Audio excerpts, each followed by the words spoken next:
क्या विपक्ष ये चाहता है कि पार्लियामेंट में वो घुस जाते, फिर हमको जो चाहिए वो हम कर सकते थे? क्या इसके कारण ये सारी समस्या है कि पार्लियामेंट में घुस क्यों नहीं पाए? मैं अवधेश जी, मैं आपके पास आ रहा हूं। अवधेश जी, मतलब छात्रों की पीठ बनी है सिर्फ लाठी खाने के लिए। दिल्ली के जंतर मंतर पर झारखंड से गया हुआ एक लड़का और छात्र यहां प्रोटेस्ट करे, एक लाठी खाए तो उसमें लिख जाएगा एक बीजेपी की लाठी। वही झारखंड का छात्र अपने स्टेट में आए और अपनी नौकरी में हुई धांधली के लिए आंदोलन करे, प्रदर्शन खाए, एक लाठी खाए, उसमें आएगा जेएमएम की सरकार। मतलब पीठ छात्र की, दिल्ली में लाठी पड़े बीजेपी की, झारखंड में लाठी पड़े जेएमएम की। बस पीठ पर लाठी खाता रहे, स्टेट बदल जाएंगे, छात्र वहीं के वहीं पिसते रहेंगे, सड़क पर लाठी खाते रहेंगे। अवधेश जी, देखिए, लाठी चार्ज कहीं भी होगा तो एक पत्रकार, संवेदनशील व्यक्ति होने के नाते आपकी हमारी पीड़ा बहुत स्वाभाविक है। लेकिन जरा मुझे ये बताया जाए, देश का जो विपक्ष है, क्या वह यह चाह रहा था कि उसमें छात्र और युवाओं के अलावा वो जो जंतर मंतर पर चल रहे थे, जो लोग जबरन मतलब पार्लियामेंट के दीवार तक पहुंच गए थे, क्या उनको पार्लियामेंट में घुसने देना चाहिए था?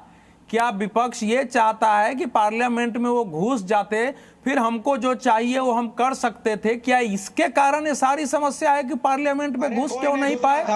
हम और आप भी, हम और आप भी, सुनिए, आप विवेक, यही बात तो अभी महुआ मांझी जी भी कह रही थी, यही बात महुआ जी भी कह रही थी कि वहां विधानसभा है। दूसरी बात सुनिए, नहीं, विधायकों का आवाज है। नहीं जी सुनिए ना पूरी, अरे मुझे बोलने दीजिए ना भाई, मैं जानता हूं विधायकों का आवास है।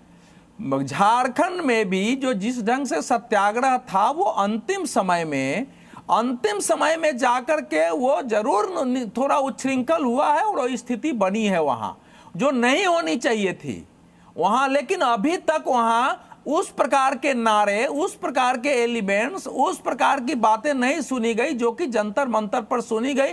दोनों में गुणात्मक अंतर इतना आया है कि वहां के छात्र लगातार मर्यादित भाषा में, गरिमा में रह के गांधी जी के सत्य और अहिंसा की तरह आंदोलन कर रहे थे। लेकिन कई बार हम लोग आंदोलन में रहे हैं, एक समय एक गुस्सा बढ़ता है, एक लिमिटेशन क्रॉस करते हैं। लेकिन जो जंतर मंतर में था, उसमें छात्र और युवा के अलावा जितने इस देश में शर्जील इमाम के समर्थक हैं, देश तोड़क लोग थे, जिनका चेहरा जाना पहचाना था, 2853 से ज्यादा लोगों के चेहरे सामने आ गए हैं जिन पर क्रिमिनल केसेस थे। लोग नकाब बांध करके पत्थर मार रहे थे, गाड़ियां तोड़ रहे थे पुलिस की, हनुमान मंदिर पर पत्थर चलाए गए, जा जाकर पुलिस पर अटैक किए गए। ये सारी चीजें जंतर मंतर में हुई है। तो जो लोग चाहते थे कि कुछ बांग्लादेश और नेपाल दोहराया जाए, उनकी अपनी पीड़ा है कि उनको घुसने देना चाहिए था, और हम लोग उसमें फंस रहे हैं।